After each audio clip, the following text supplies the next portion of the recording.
예, 또 둘째 시간, 무화과나무 비유에 대해서 다시 조금 부족한 부분, 덜한 부분을 말씀 또 하면서 공부해 보겠습니다. 무화과나무 비유란 것은 창세기 3장 17절부터 처음부터 계속 하나님의 비밀한 계획이 그 무화과나무에 숨어 있는 걸 볼 수 있습니다. 그래서 이제 마지막 때에도 너희는 무화과나무 비유를 배우라 이렇게 또 말씀을 하셨습니다. 그러면은 이 무화과나무가 과연 무엇인가? 아까도 말씀드렸지만은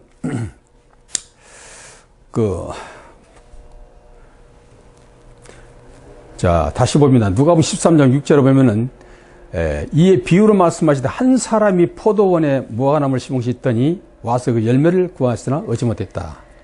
자 보세요. 우리가 이제 소를 키우려면은 우사를 짓습니다. 우사를 지면 반드시 거기다가 소를 키워 맞겠죠. 거기다가 양이나 닭이나 뭐 염소를 키우면 안 되겠죠.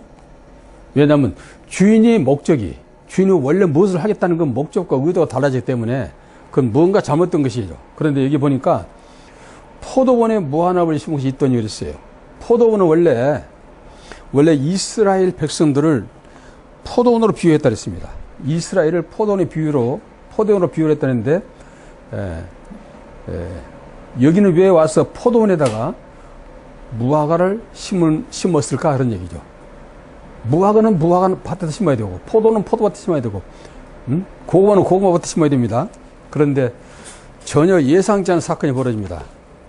그래서 전번에 말씀하신 대로 포도원은 이스라엘, 그 다음에 무화과는 유다를 예표한다고 말씀드렸어요. 그래서 결국은 이스라엘 중에서 10지파가 빠져나가고 2지파된 그 유다를 통해서 예수님의 계보가 나타날 것을 이미 성경은 창세기를 통해서 우리에게 쭉 말씀하고 있습니다.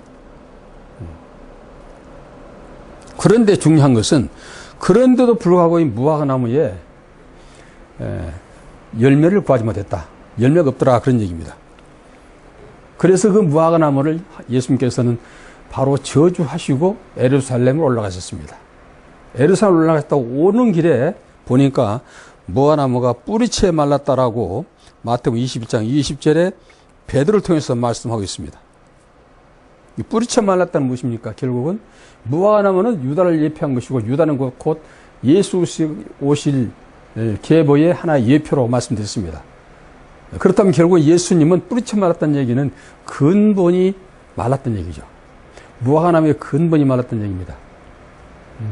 하나님께서는 창세기 3장 7절부터 이미 무화과를 통해서 하나님의 구속사를 이끌어갈 것을 예표하시고 무화과 잎을 따서 침으로 만들었다고 말씀했어요. 그런데 이 무화과 나무로서는 결국은 열매를 얻지 못했다. 그래서 저주했다. 그렇게 말씀했습니다. 그래서 뿌리부터 말랐다는 얘기는 예수님께서 십자가에 매달려 물과비를 쏟으시고 죽으실 것을 하나의 예표한 것이다 라고 보시면 되겠습니다.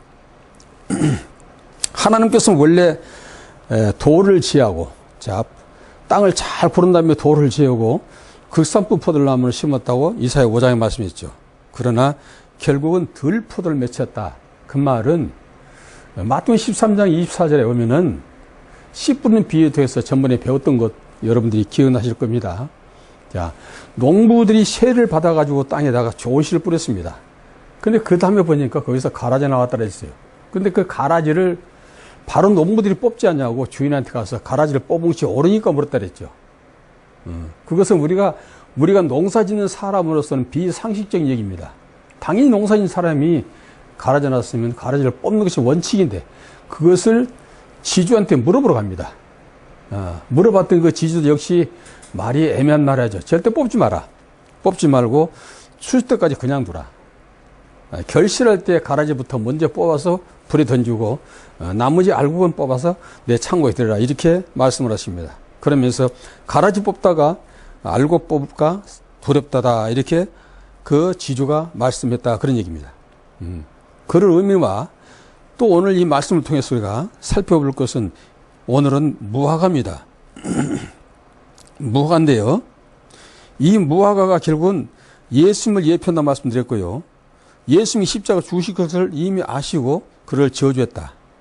무화라는 말 자체가 무슨 말입니까? 무화라는 말 자체는 꽃이 없는 열매라는 뜻이에요. 꽃이 없는 열매. 즉 수술입니다. 수술. 수술입니다. 그러니까 이 수술이란 건 뭡니까? 암과 수가 있어야지 이것이 하나의 열매가 되는데 수술이라는 것은 없어요. 예? 수가 없습니다. 수가. 그렇기 때문에 그냥 암것이 그냥 하나의 열매처럼 이렇게 위장하고 있는 것이죠. 그래서 사실 꽃은 여러분이 무화과를 까보면 알지만 이제 딱 쪼개보면은 속에가 꽃이 들었습니다. 꽃 같은 형태가 들어있어요. 그래서 그것이 피지 못하고 이 하나의 뭘로? 겉포지로 딱 감춰있는 것이죠.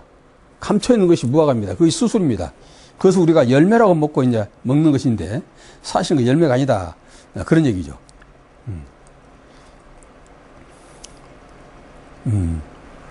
그런데 성경에 보니까 사사기 9장 10절을 보면 이런 말씀이 있습니다. 사사기 9장 10절을 보면요. 여러분 이제 살펴보시 바랍니다. 사사기 9장 10절을 보면은 이스라엘 백성들이 예수님께서 나타나셔서 모든 이적과 표적을 나타내시니까 어떻게든지 예수를 잡아다가 왕을 삼아야 되겠다. 그래서 그들은 아주 예수님을 옹호하고 따라다녔습니다. 어떻게 이런 이적과 표적을 행할 수 있는가? 정말 저분이 우리의 왕이 된다면 우리는 참으로 로마로부터 해방될 것이고 우리를 당할 자 없을 것이다. 편하게 살 수 있다. 무슨 문제든지 문제만 가져가면 해결됩니다. 그래서 왕을 삼을 했던 사건을 기억하시면서 이 말씀 보시면 됩니다. 자, 사사기 9장 10절입니다. 자, 벽돌이 무너졌으나 이거 아닌데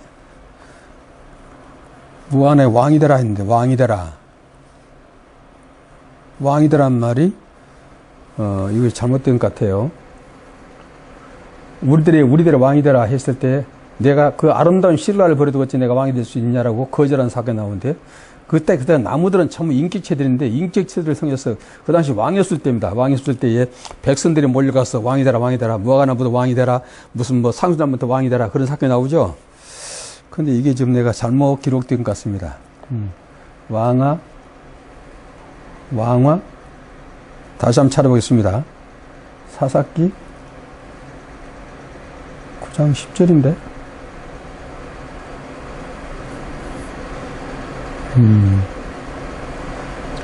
9장 10절 감람나무대 감람나무가 있고 11절입니다. 예, 10절 사사기 9장 11절에 보면은 무화과나무가 그들에게 이르되 나의 단 것 나의 아름다운 실과를 내가 어찌 버리고 가서 나무들 위에 요동하려 나무들 인기체였으면 인기체도 요동하려 그 말은 왕이 될 수 있느냐 그런 얘기입니다. 그러니까 또 어떻게 됐습니까? 감람나무가 가지고 그들에게 이르되 나의 기름은 하나님과 사람을 연합케 하나니 내가 어찌 그것을 버리고 가서 나무들 위에 내가 요동하려 이렇게 말하죠.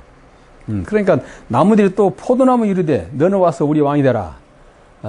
하매 포도나무가 그들에게 이르되 하나님과 사람을 기쁘게 하는 나의 세수를 내가 어찌 버리고 가서 나무들 위에 즉 백성들 위에 내가 왕이 잘 들어가려 이렇게 계속 사사기 9장을 통해서 쭉 말씀을 썼습니다.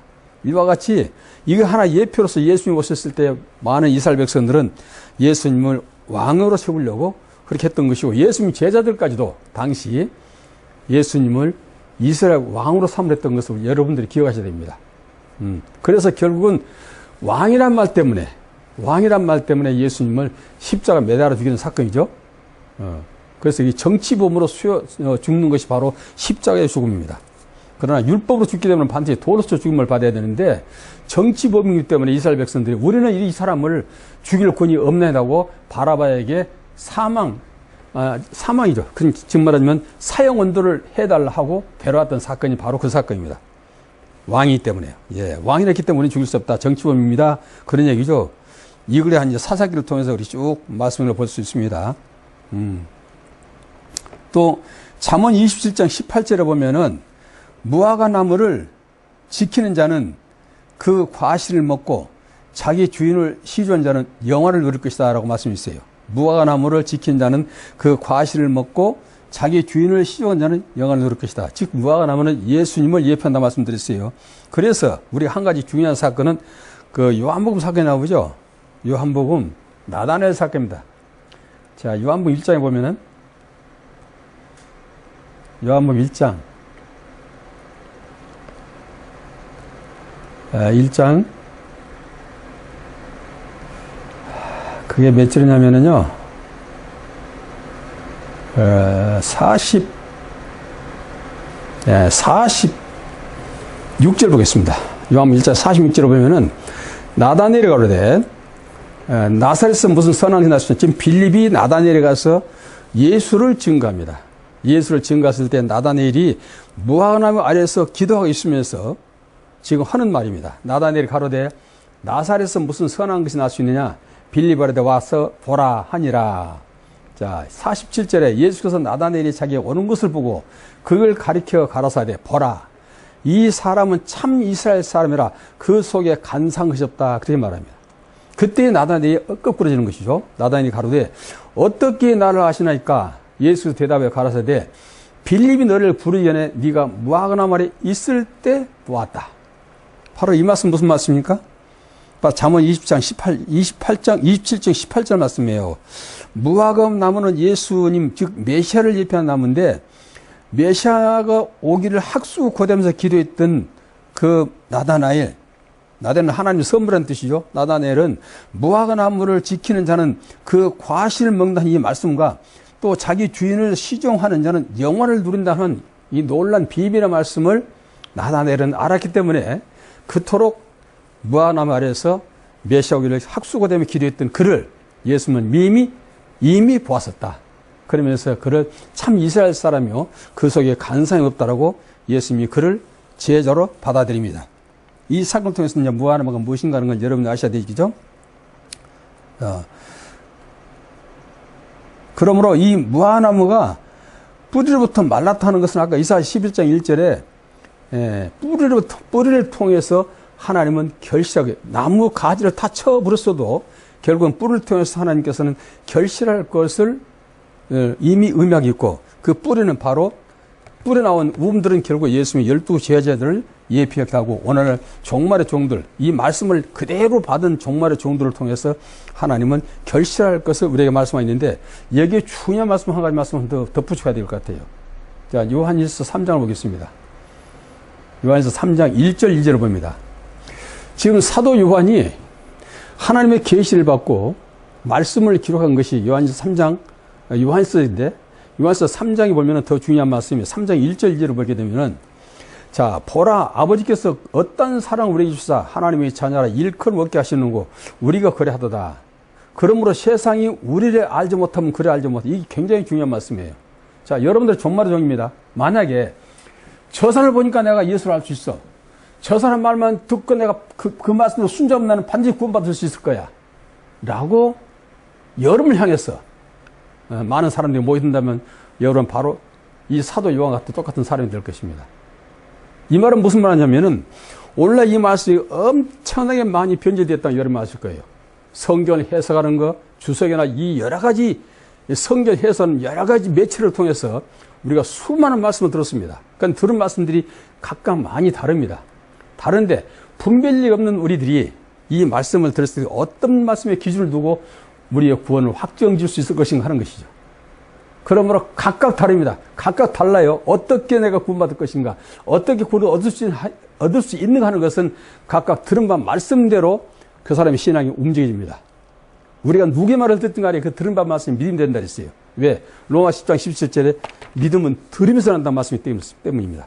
그러므로 마지막 때는 참으로 진리를 전하는 종들의 말을 들어야 되고 바로 이와 같이 사도 요한이 말한 것처럼 우리를 알지 못하면 그를 알지 못할 것이다. 너희들이 아무리 날뛰고 참으로 모든 걸 얻은 것처럼 큰 소치가 다닌다 할지라도 우리를 모르면은 우리가 전하는 메시지를 듣지 못하면은 너희들은 하나님을 알지 못할 것이다. 이런 얘기거든요. 이게 무슨 말이죠? 그러면서 2절 말합니다. 사랑하는 자들아 우리가 지금은 하나님의 자녀라 장래에 어떻게 될 것은 아직은 나타나지 아니었으나 그가 나타나게 되면 주님이 오시게 되면 성령의 역사가 나타나게 되면은 그렇죠. 되면은 그가 우리와 같을 줄을 아는 것은 그가 즉 오신 그분이 오신 메시아가 재림하신 예수님께서 우리와 같을 줄을 아는 것은 그의 계신 그대로 볼 것입니다 했어요. 무슨 말씀입니까? 계시록 1장 7절 말씀이죠. 주님께서 오실 때는 구름 타고 오신다 했습니다. 구름이죠. 저는 하늘에 떠는 구름을 얘기한 거 아닙니다. 욥기서 38장 7절에 보면은 마지막 때는 하나님의 정들이 전부 구름으로 옷을 해입고 그랬어요. 구름처럼 흰옷 입은 자들이 구름처럼 예수님과 한 일체가 돼서 오시는 모습을 구름 타고 오신다 표현합니다. 바로 그들은 구름 타고 오신 그분은 예수님과 같이 된 자들이요. 한 돌에 7년의 새겨진, 즉 스가랴 3장 9절에 나오는 한 돌에 7년의 새겨진 그런 모습으로 나타났을 때에 바로 우리가 그와 같은 줄을 알 것이다 라고 말씀하신 거예요. 이렇게 여러분 아주 당당하게 담대하게 이 말씀 할 수 있습니까? 여러분들도 동일하게 당당하게 이 사도 요한처럼 장래에 우리도 이렇게 될 것이다. 우리를 아는 사람들은 반드시 구원받을 것이고 우리의 입에서 나온 메시지를 들은 자들은 반드시 생명 얻을 것이다 라고 당당히 고백할 수 있어야 되고 듣는 자들이 그 말을 할 수 있어야 됩니다. 이것이 마지막 종들이 행하신 하나님의 메시지입니다. 그래서 바로 이 무화과 사건을 통해서 무화과 비유로 또 배우러 말씀했는데 이 비유를 통해서 하나님은 어떻게 임재하시고 어떤 모습으로 오시고 어떻게 마지막 때 어떤 사건이 벌어질 것이며 그 형제하는 종들은 반드시 때와 시기를 안 나오는 이 사실 앞에 우리는 엄숙히 아멘하고 받아들일 수가 있다면은 여러분들은 참으로 하나님이 기뻐하신 종들로 이 마지막 때에 모든 것을 이끌어 나갈 수 있는 그런 하나님의 귀한 일꾼들이 될 것이라고 믿습니다. 다음에 마태복음 24장 32절을 보면은 너는 무화과의 비유를 배우라 했습니다. 무화과의 비유를 배워라. 자, 무화과의 비유를 배우라 했어요. 이 배우라는 얘기는 반드시 가르친 자가 있어야 될 것이고 듣는 자가 있을 것입니다. 그럼 여기서는 듣는 자가 있어야 되는 얘기죠. 그럼 누가 가르쳐야 됩니까? 이것을 누가 가르칠 것입니까?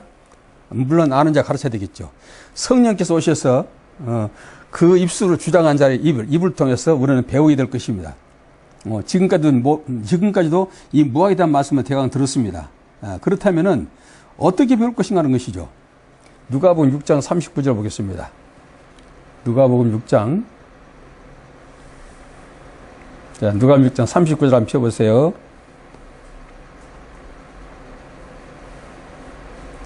자, 또 비유로 말씀하시되 소경이 소경을 인도하시느냐 둘 다 구덩이에 빠지지 아니하겠느냐. 제자가 그 선생보다 높지 못하나 무릇 온전히 되는 자는 그 선생과 같으리라. 어찌하여 형제의 눈속에 있는 티를 보고 네 눈속에 있는 들불을 깨닫지 못하느냐 하는 말씀이 있습니다. 다시 말하면 소경이 소경을 인도할 수는 없습니다. 그러면 둘 중에 한 사람은 반드시 눈을 뜨고 있어야 돼요. 그러나 당연히 인도하는 자가 눈을 떼야 되겠죠. 인도하는 자가 눈을 뜬 자가 소경을 인도해야 됩니다. 그런데 오늘날 마지막이 되면은 다 눈이 어두워졌어. 앞을 보지 못하고 방황하는 자들로 북새통을 이룬다는 뜻입니다. 방황하는 자들로. 무화과의 비유는 바로 이런 것입니다. 그러니까 무화과의 뜻을 아는 자가 소경을 인도할 수 있다. 그런 의미도 되겠죠. 그 다음에 마태복음 15장 14절 봅니다. 여러분 잘 아시는 말씀이죠. 자, 마태복음 15장 14절을 봅니다. 자, 그냥 두어라. 마태복음 기억나죠? 그냥 두어라. 저희는 소경을 인도하는 자로다. 만일 소경이 되어 소경을 인도하면 둘 다 구덩이에 빠지는 당연한 것이죠. 그냥 두어라는 거예요. 왜 그럴까요? 자, 하나님께서 이 땅에 오신 것은 요한복음 3장 16절에도 하나님이 세상 이처럼 살아서 독생을 주셨으니 이는 저를 믿는 자마다 멸망치 않고 영생 얻게 합니다. 에스겔 33장 11절에도 하나님께서 악인을 번하지 아니하고 반드시 그 악인이 회개하고 돌이켜서 구원받기를 기뻐하신다고 말씀하셨습니다. 그런데도 불구하고 왜 둘 다 구덩이에 빠져버려라, 빠지게 놔두라 하고 절망적인 말씀하실까요?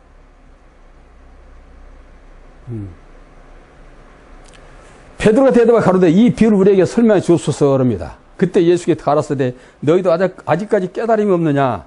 입으로 들어가는 모든 것은 배로 들어가서 뒤로 내어버려지는 줄을 알지 못하느냐.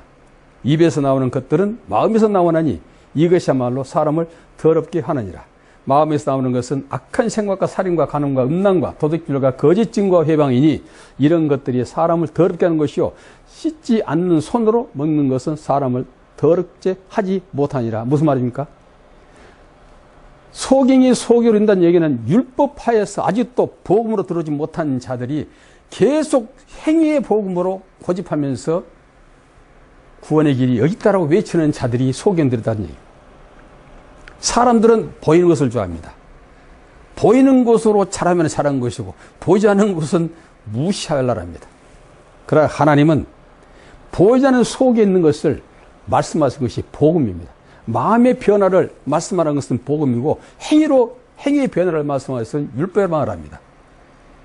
그러나 우리가 우리 생각, 우리 노력, 우리 수고로 율법을 지키려면 한 사람도 구원받을 자가 없다고 성경은 말합니다. 율법은 구원은 없죠. 다만 율법은 복음이 올 때까지 가두는 것이라고 갈라디아서 3장 21절에 그렇게 말씀하고 있는 걸 볼 수 있어요. 이것이 바로 이 비밀을 아는 것이 소경되지 않냐고 눈을 뜬 자로서 소경을 인도한 자로다라고 말씀을 하십니다. 양과 염소의 비유에서 봅니다. 양과 염소의 비유. 이 말씀 마태복음 25장의 천국 비유 가운데 마지막으로 나오는 비유입니다. 여기서 예수님께서 말씀하시는 것은 하나님 나라의 현재성이 곧 미래성과 연결되는 것을 보여주기를 원하는 것입니다.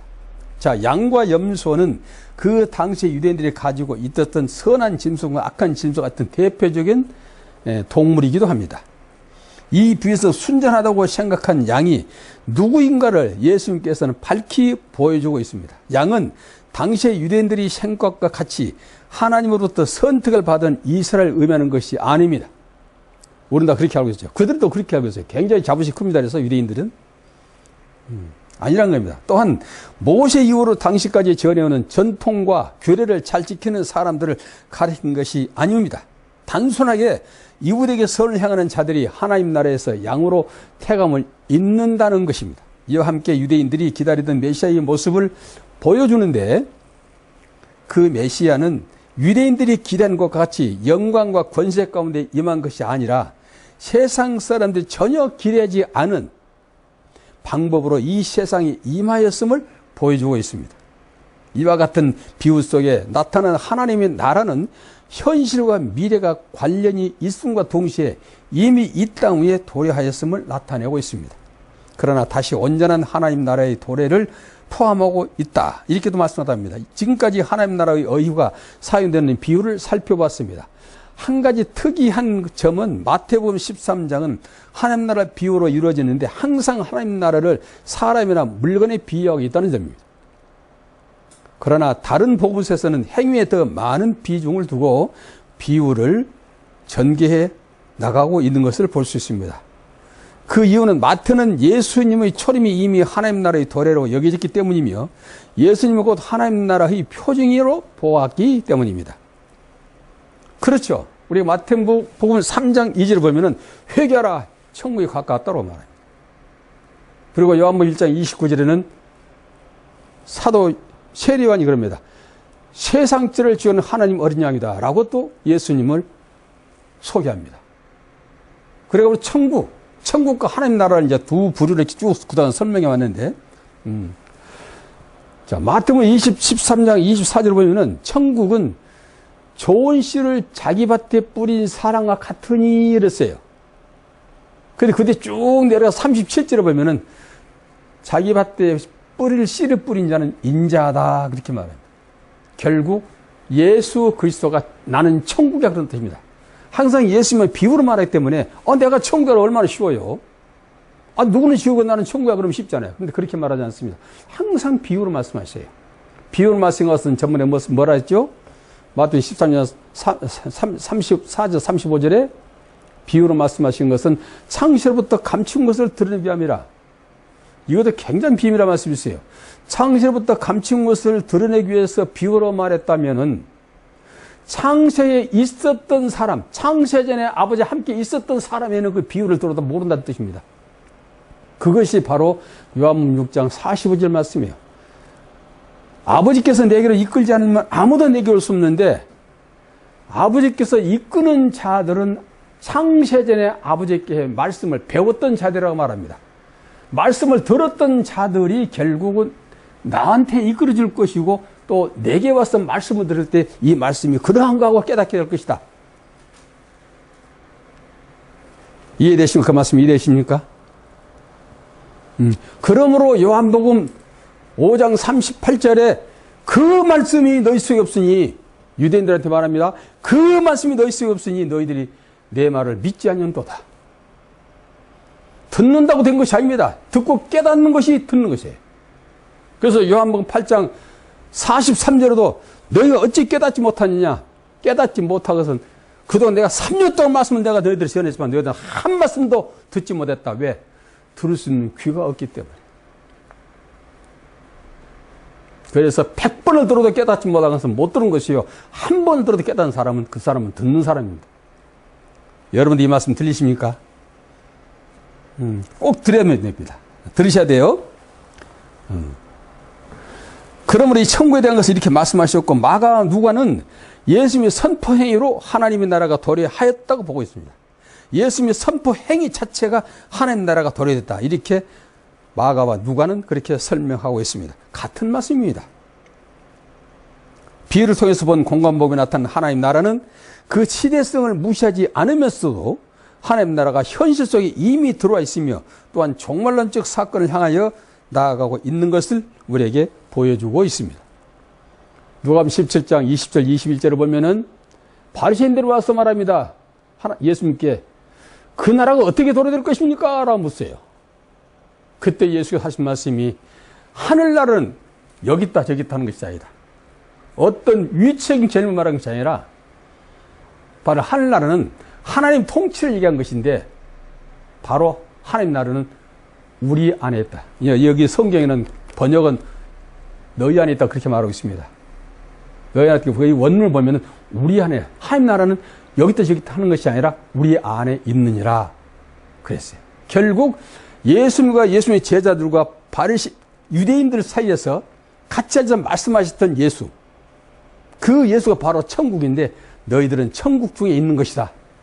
너희들을 보고 나를 발견할 수 있는 자들은 천국을 소유한 자요. 나를 보고도 아무리 들어도 이 말씀이 무슨 말씀 깨닫지 못한 자들은 아직은 천국이 멀은 자리다. 가까이 있지 못한 자들이다라고 성경을 우리에게 말씀해 주고 있는 것입니다. 본관복음에 나타난 하나님 나라는 그 시대성을 무시하지 않으면서 하나님 나라가 현실 속에서 이미 들어와 있다고 방금 말씀드렸어요. 인간이 추구하는 유토피아적인 확장으로 발전하는 것이 아니라 천국이 오히려 악의 세력과 함께 있으며 때로는 악의 세력이 득세하는 현상이 현실 세계에 나타나기까지 합니다. 그러므로 많은 사람들은 현실 세계에 도래한 하나님의 나라를 보지 못하며 종말론적으로 임하는 하나님 나라를 기대하지 않게 되는 것이 쉽기에 예수님께서는 비유로 하나님 나라의 본질과 특성 그리고 현재성과 미래성 모두를 말씀하고 있습니다.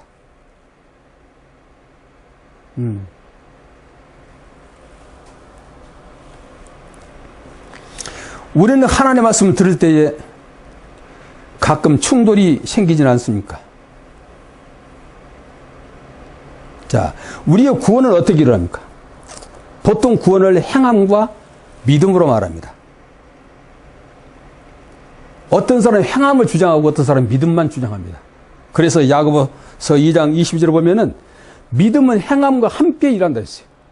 함께 일하고 행함으로 너희 믿음을 온전케 했다 합니다. 그럼 어떻게 보면 행함으로 믿음을 증거하는 것처럼 또 들기도 합니다.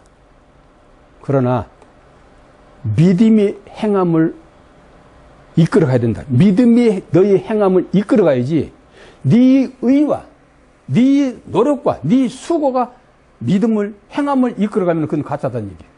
그렇죠? 우리가 많은 사람들이 교회에서 열심히 충성 봉사하고 드려바치고 전도도 잘합니다. 그런 사람들을 목사님들은 보통 우리 교회 1등 신자 그렇게 말합니다. 물론 1등 신자일 수도 있습니다. 그러나 그가 행하는 모든 일들이 믿음이 이끌어가는지 자기의 의의가 이끌어가는지를 분별할 수 있어야 됩니다. 자기의 의의로 이끌어가는 사람들은 목사님들한테나 또 권사님들한테나 장로들한테 칭찬받기를 기뻐합니다. 자기 하는 일에 대해서 반드시 칭찬을 받아야 됩니다. 그런데 믿음으로 이끌어가는 사람들은 오히려 그 칭찬을 거부합니다. 이걸 아셔야 돼요. 이해되시고 무슨 말이 이해되십니까? 자, 이 말씀을 한번 이제 더 짚어보려면 로마서 10장 보겠습니다. 로마서 10장. 자, 2절 3절 봅니다. 내가 증거하느니 저희가 하나님께 열심히 있으나 참 눈물나게 열심히 있는 사람 많아요. 우리 교회도 열심히 사람 있는데 열심히 사람 많아요. 그러나 그 열심히 믿음이 이끌어야 열심히 됐으면 좋겠습니다. 열심히 있으나 지식을 쫓는 것이 아니라 하나님의 의를 모르고 자기 의를 세우려고 힘써 하나님 의를 복종치 아니한도다. 분명한 것은 복종했습니다. 열심히 했습니다. 그런데 자기 의를 세우려 하는 것은 하나님께서 보실 때는 너는 복종치 아니했다 말하네요. 하나님이 보신 눈과 우리가 보는 눈이 다른가 봅니다. 물론 다르죠. 생각이 다르기 때문에 그렇습니다. 그래서 우리는 항상 일할 때, 하나님 전에서 일할 때는 누가 보든지 안 보든지 아주 자발적으로 오히려 칭찬하면 부끄러워하고, 그렇죠? 격려하면 그냥 말씀에 순종하고, 이런 모습으로 행한 사람들은 반드시 그 믿음이, 그 안에서 믿음이 그를 이끌어간다 하는 것을 알아차리기를 바랍니다. 그래서 그리스도는 모든 믿는 자에게 의를 이루하여 율법의 마침이 됐다고 했습니다. 이미 율법은 행위법인데 이 율법 행위법을 주님께서 마쳤습니다. 그런데 왜 맞춰버리고 해서 다시 끄집어내서 우리가 그 행위를 하려 하는 것은 예수가 하신 모든 행위가 잘못된 것입니까? 부족한 것입니까? 뭐가 모자란 것입니까? 내가 좀 버티고 싶은 거예요? 좀 모자란 부분을 내가 채우고 싶어서 그런 것입니까? 이렇게 말하면 좀 오해가 될지 모르지만은, 그러나 성경은 그렇게 말하고 있습니다. 우리가 정말로 예수 안에서 하는 모든 행위는, 다시 말합니다, 믿음이 나의 행위를 이끌어가야 된다. 이걸 꼭 명심하시고, 참으로 하나님께서 기뻐하시는 행위의 믿음, 정말 그 행위의 믿음이 아닌 믿음으로 행하는 그 믿음이 하나님 앞에 인정되어 구원에 이르는 그런 축복된 삶을 살기를 예수님으로 부탁을 합니다. 그러므로 에베소 2장 8절 9절에 믿음으로 말미암아 우리가 구원을 얻었냐, 이것이 너희에게서 난 것이 아니요. 그렇죠? 하나님의 선물이라. 선물은 주는 자가 줘야 됩니다. 그리고 받는 자는 그 선물의 가치가 무엇인지 알고 받는 자에게 주어지는 것이 선물이 되겠습니다. 바로 그 선물, 이것은 행위에서 난 것이 아니요 오직 자랑치 못하게 하려 함이라. 요즘 자랑하는 사람들 많습니다. 참 자랑하기를 좋아하죠. 그러나 성경은 구석구석에 자랑하다 망한 사람들 많습니다. 우리는 오직 십자가만, 갈라디아 6장 한 것처럼 십자가만 자랑하는 종들 되기 바랍니다. 그리고 우리가 알아도 말씀 밖에는 넘어가지 말아야 돼요. 고린도서 4장 6절에 보면은 말씀 밖으로 넘어가지 말라.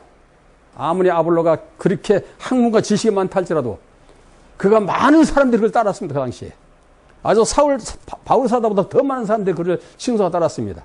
그러나 결국은 그가 자기가 알고 있는 지식이 너무 교만하고 많은 사람이 따름으로 결국 교만해져서 성경 말씀 밖으로 나갔다라고 성경이 얘기합니다. 그것이 아주 본을 위해 본을 보인다고 말씀하고 있어요. 우리는 참으로 하나님께서 그동안 잘 들었습니다. 우리가 누구 말 들었느냐, 어떤 말 들었느냐에 따라서 우리 신앙은 하늘과 땅 차이로 벌어질 것입니다.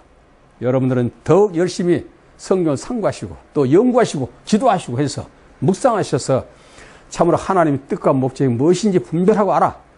가르친 자로서 잘못 가르쳐서 나 때문에 천국 갈 자가 지옥 간다면 어떻게 하겠습니까? 반드시 베드로전서 3장 17절에 너의 손에서 그 손에 피값을 찰 것이다. 에스겔 33장 6절에도 반드시 네 손에서 피값을 찾을 것이다. 그리고 선을 향한 자는 핍박을 받을 것이다. 핍박 받더라도 여러분들은 그 길을 가야 될 것입니다. 이것이 주님께서 원하는 신앙관, 구원관입니다. 우리가 하늘나라, 천국, 13가지 비유를 통해서 우리에게 아주 적나라하게 말씀하시는데 이 말씀 것들이 지식으로 끝나지 말고 여러분에게 신앙의 하나의 본이 되어서 이 말씀으로 승리하는 여러분들에게를 예수님으로 축원합니다.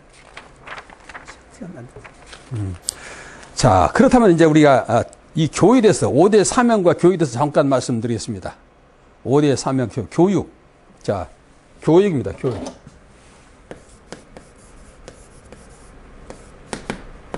교육을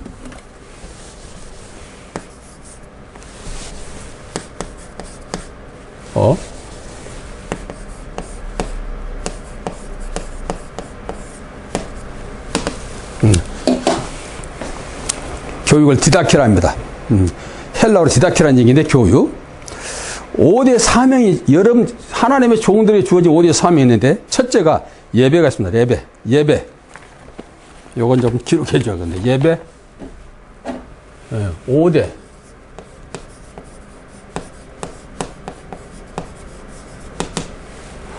사명인데 첫째가 예배입니다. 예배.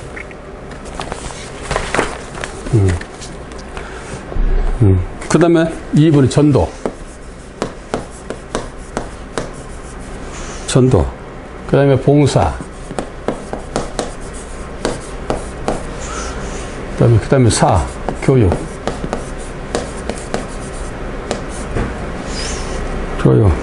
그 다음에 5가 친교.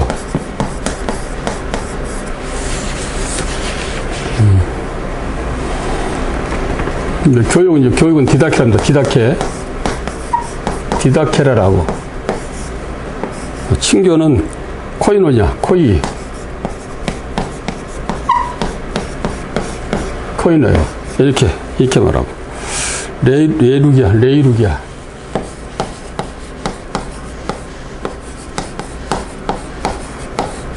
뭐, 이건 몰라도 좋습니다. 전도는 케르크마.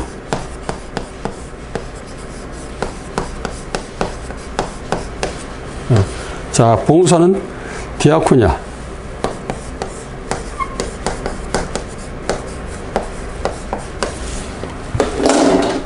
원어는 몰라도 좋습니다. 이런 게 있다는 거 아시면 되고요. 자, 예배는 마태복음 4장 10절 보니까 뭐라고 나오죠? 시간이 얼마 남았어요? 많이 남았어요? 그래요. 10분이면 되겠습니다. 예. 마태복음 4장 10절을 보면은,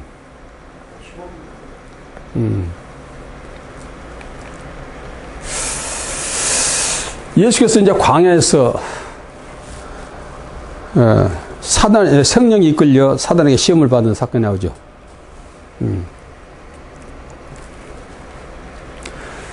여기에서 예수님은, 사단과 일대 전쟁이 벌어지죠.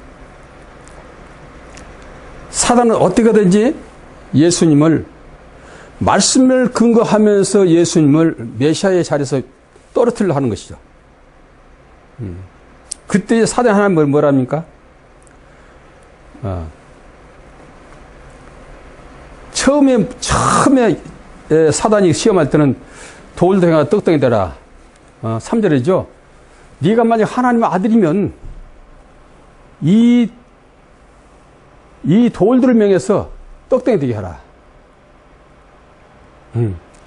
물론 예수님께서 할 수 없는 능력이 없어서 못한 것입니까? 사단이 유혹하는 것은 어떻게 하면 당연히 성경에 있는 말씀이지만 이 성경의 말씀을 통해서 사단이 명했을 때 예수께서 순종하는 법입니다. 이겁니다. 그 진자는 이긴 자의 종이라는 거죠. 반드시 그 말에 듣고 순종하게 되면 예수님은 사단의 종이 될 수밖에 없습니다. 그래서 당연히 할 수 있는 것이고 당연히 그 일을 해야 되는 것이지만은 예수님께서는 사람이 떡으로만 살 것이 아니고 하나님으로 나온 모든 말씀 살 것이라. 이게 다 예배의식입니다. 우리에게 예배를 볼줄 하나의 비밀한 사건들이죠.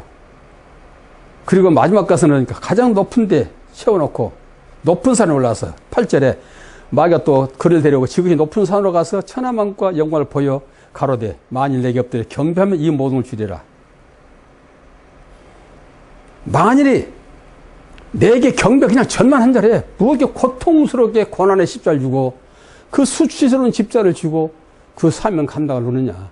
결국 네가 원하는 이 천하를 네 것으로 다시 만들려고 하는 것은 아니겠느냐. 그거 모르는 거 아니죠, 사단이. 그러니까 그렇게 하지 말고 힘들게 하지 말고 그냥 절만 한 자리에. 그러면은 내가 이 모든 거 돌아줄게. 왜냐하면 처음부터 이건 내 것이 아니었거든. 누가 보면 사정문 나옵니다. 처음부터 내 것이 아니었다. 그러고 나오죠. 나도 돌려받은 거니까 그냥 내한테 줘버릴게.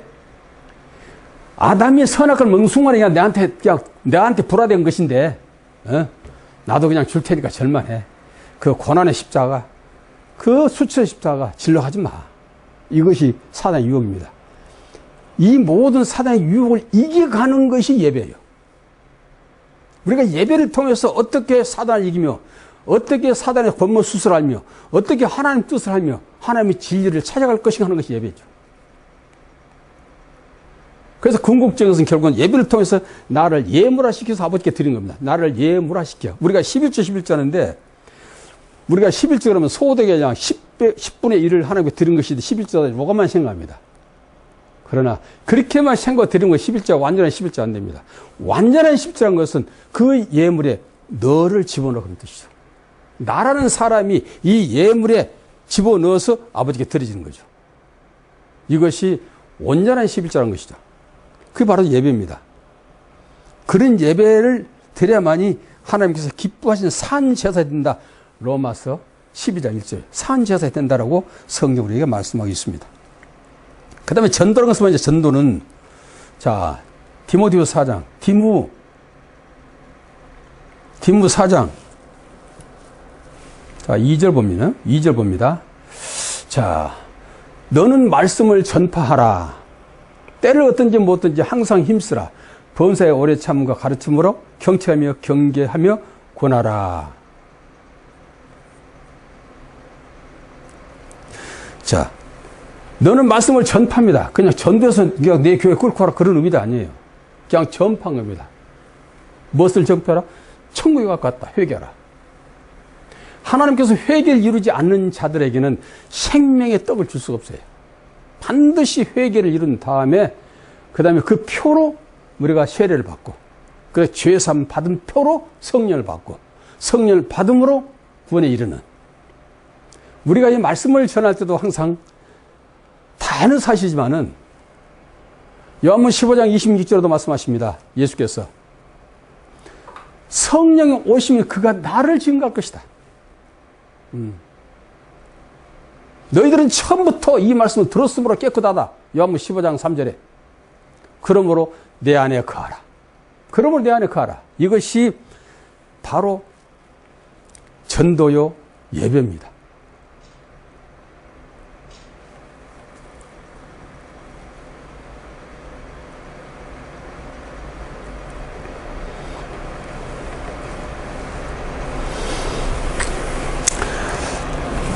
마태복음 24장 45절에도 마태복음 24장 45절에도요.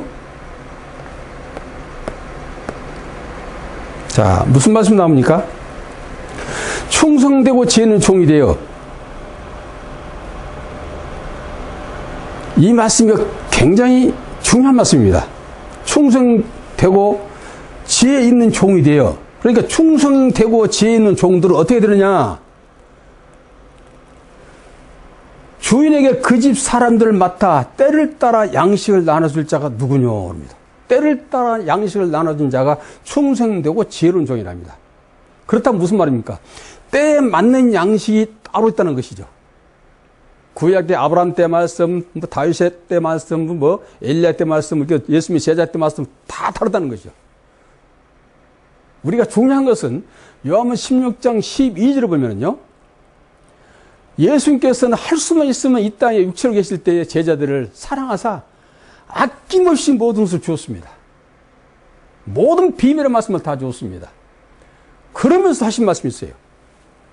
내가 아직도 너희들이 잃을 것이 많다. 그러나 너희가 이 말씀을 주게 되면 너희들이 감당치 못할 것이다. 감당치 못할 것이기 때문에 내가 못 준다라고 비밀로 남겨둔 말씀이 있습니다. 이것이 요한복음 16장 12절 말씀이에요. 그러고 나서 13절에 보니까 성령이 임하심 때인데 그 성령이 임하시면 그가 내게 한 말을 내게 증거할 것이고 장래 일을 성령이 와서 너에게 가르칠 것이야 라고 지상의 육체에 계실 동안에 비밀한 말씀들 감춰두시고 사랑은 제자들까지도 비밀을 하신 말씀이 바로 그겁니다. 우리 지금 성령 시대라고 말합니다. 성령 시대니까 얼마나 자유롭습니까? 2000년 전 같으면 우리가 예수 만나면 여기서 이렇게 쉽게 그냥 만날 수 있어요? 물론 이제 참 이 텔레비가 많이 발달돼서 인터넷이 발달돼서 그냥 인터넷 볼 수 있으려고 모르지만은 직접 실물을 보려면 예루살렘을 가야 될 겁니다. 근데 우리는 지금 성령 시대는 우리는 성령을 통해서, 기도를 통해서, 말씀을 통해서 얼마든지 성령님과 교통할 수가 있습니다. 성령님과 교통할 수 있다는 얘기는 예수님을 친히 만나 그 말씀을 들을 수 있다 그런 얘기입니다. 그래서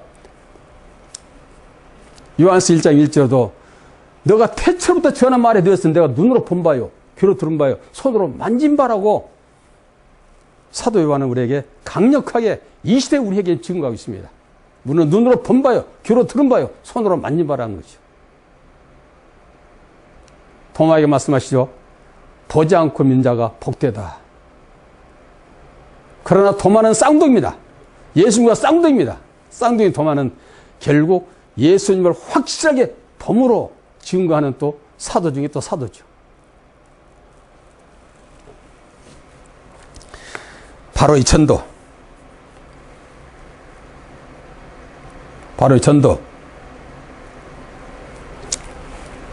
자, 근데 이 전도자는 어떤 능력이 있어야 되는가 보겠습니다. 여러분들이 너무나 잘 안 고린도전서 4장 1절 사람이 마땅히 우리를 그리스도의 일꾼요 하나님 비밀을 맡은 자로 여길 자. 이게 참 부담스럽네요. 부담스럽지 않습니까? 여러분들이 하나님의 비밀을 맡고 있어요? 알고 있어요? 부담스럽죠. 근데 저 사람이, 저 김집사가, 이 집사가, 아이고, 저 목사님은, 저 권사님은, 저 장로님은 하나님 비밀을 갖고 있는 자야. 라고 말할 정도가 돼야 되겠죠? 맡은 자 여길 자다. 그리고 맡은 자들의 구할 것은 충성이라 말한다. 결국 충성을 가진 자는 하나님 비밀을 맡는다는 결론이에요. 이 충성이 그냥 열심히 따라만 하면 된다. 이런 충성이 아닙니다. 이 충성을 원으로 살펴보면은 자, 지금 내가 이제 군인입니다. 군인. 전쟁에 나는 군인인데 내가 항상 훈련할 때 쓰는 총이 있어요.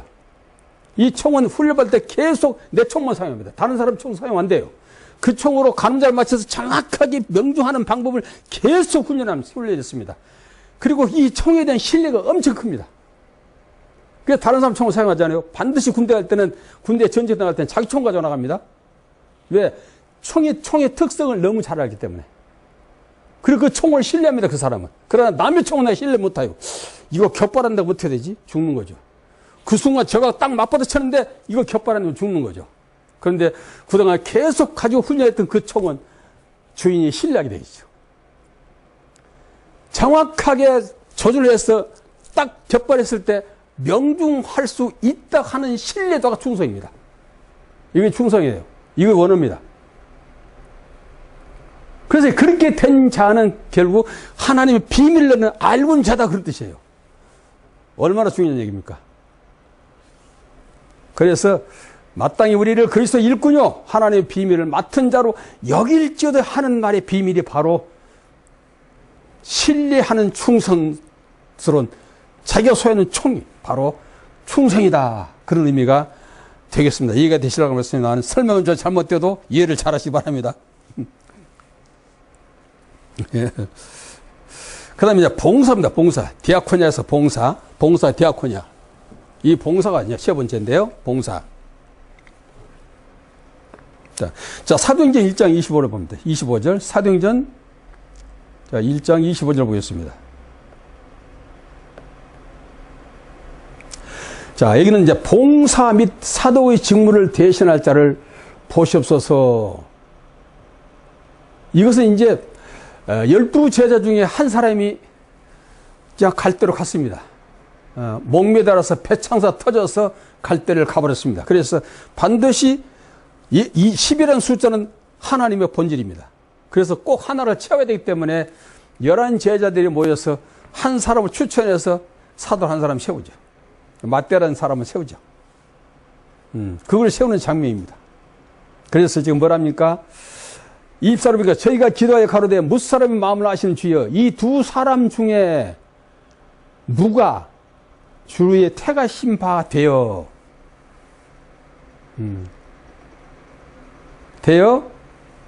봉사와 및 사도의 직무를 대신할 자를 보시옵소서. 유다는 이를 버리옵고 제 것으로 갔나이다. 이렇게 가론 유다는 결국 그 자리를, 그 봉사 자리를 버리고 떠나갔으니까 대체할 수 있는 사람을 뽑아 주시옵소서. 라고 뽑았더니 누구를 뽑았습니까? 마띠아를 뽑니다.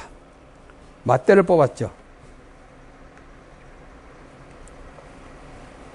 이겁니다. 이것이 봉사. 봉사를 뽑았는데 에베소 4장 11절 봅니다. 또 에베소 4장 11절 보면은 무슨 말씀이 나옵니까?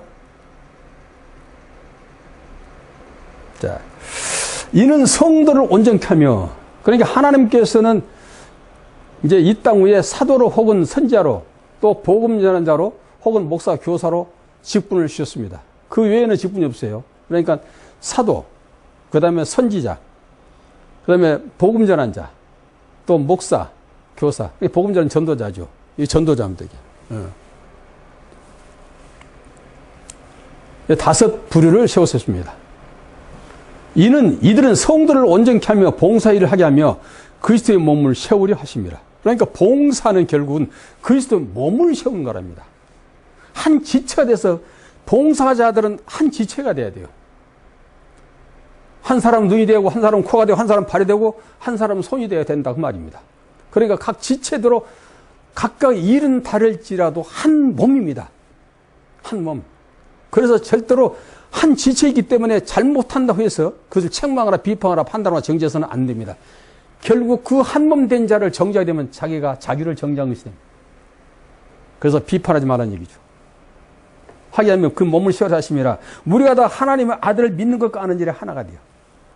에베소 4장 13절 중요한 말씀이죠. 우리가 하나님의 아들을 믿는 것과 아는 일에 하나가 되어 온전한 사람을 이루어 그리스도의 장성한 분량의 믿음에 충분한 데가 된다. 이게 봉사자예요. 이렇게 돼야 됩니다. 그럼 이렇게 되기 위해서는 반드시 전제가 뭡니까? 아는 것과 믿는 것이 하나야 돼요. 그러니까 아는 건 믿음으로 이어져야 됩니다. 그러니까 알지 못하는 믿음, 알지 못하는 충성, 알지 못하는 봉사는 결국 아차 잘못하면 사단을 도와주는 꼴이 된다. 그래서 불법을 향한 자가 된다 그래서 내게서 떠나가라 하는 불호령이 떨어질 수 있다. 그런 얘기입니다. 이제 알고 합시다. 알아야 돼. 믿음도 알아야 됩니다. 그래서 내 백성이 지십사망한다는 거죠. 호세아 4장 6절 내 백성이 지십사망한다. 그러면 6장 6절에 반드시 어떤 예물과 헌물보다도 나를 알기를 원한다. 요한복음 17장 3절 여러분들 너무 잘 알죠. 영생 유일하신 하나님과 참 하나님과 그냥 하나님과 참 하나님과 그가 보내신 자 예수 그리스도를 아는 것이다라고 말씀하십니다.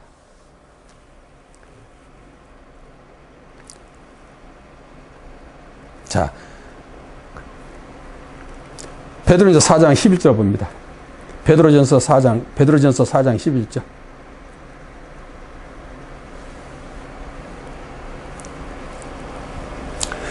자, 만일 누가 말하면 하나님의 말씀을 하는 것 같이 하고. 자, 우리가 가장 실수가 많은 것이 입이에요. 입이 얼마나 실수가 많아요. 저도 실수가 많습니다. 고백합니다. 감정이 앞서게 되면 실수예요. 근데 말씀이 없으면 절대 실수를 못합니다. 하고 싶어도 못해요. 옛날 말 있잖아요. 법 위에 주먹이 있다고. 그래서 사람들이 사고가 나요. 그러니까 만일 누가 말하면 하나님의 말씀을 하는 것 같이 하고 누가 봉사하려면 하나님의 공급하신 힘으로 하는 것 같이 하라. 하나님께서 공급하신 힘으로 억지로 하지 말라는 그 말이에요. 자원에서 하라 그런 얘기입니다. 억지로 하게 되면 반드시 불평, 불만이 생깁니다. 자원에서 하십시오. 그렇지 않거들라 좀 쉬시면 됩니다. 좀 쉬우셔요. 이는 범사 예수 그리스도로 말미암아 하나님이 영광을 받으시하려 함이니 그래 그에게 영광과 권능이 세세 무궁토록 있을지어다. 자원에서 공급하신 힘으로 하는 일을 통해서 하나님은 영광을 받으신다네요. 이사야 43장 21절에 7절에는 여호와 이름으로 지음받은 자들은 내게 영광을 돌려다오. 그리고 21절에 보니까 내 백성들은 나를 찬송해다오. 하나님은 그걸 위해서 너희를 지었느니라 말씀하세요. 물건이 지은 자의 뜻을 이루게 된다면 그 물건은 칭찬받습니다. 그 다음에 칭조입니다. 누가복음 24장 35절에 이제 시간에 대해서 간단히 마치겠습니다. 자, 누가복음 24장 35절 한 말씀하고 마치겠습니다. 칭교.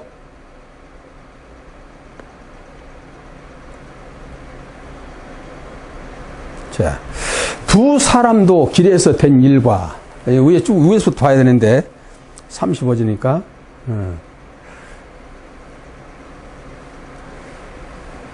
이제 예수께서 부활하시고 나서 다 이제 죽으시고 나서 다 사람들이 이제 제자들이 떠나버렸죠. 떠나버린 이제 나타나신 사건입니다. 나타난 사건인데 두 사람도 길에서 된 일과 예수께서 떡을 잡되심으로 자기들에게 알리신 것을 말하더라. 이 말할 때 예수께서 친히 그 가운데서 가라사대 너에게 평강이 있을 듯 하시니 저희가 놀라고 무수하여 그 보는 것을 영으로 생각하는지라. 예수가 가라사대 때 어찌하여 두려워하며 어찌하여 마음의 의심이 일어나느냐.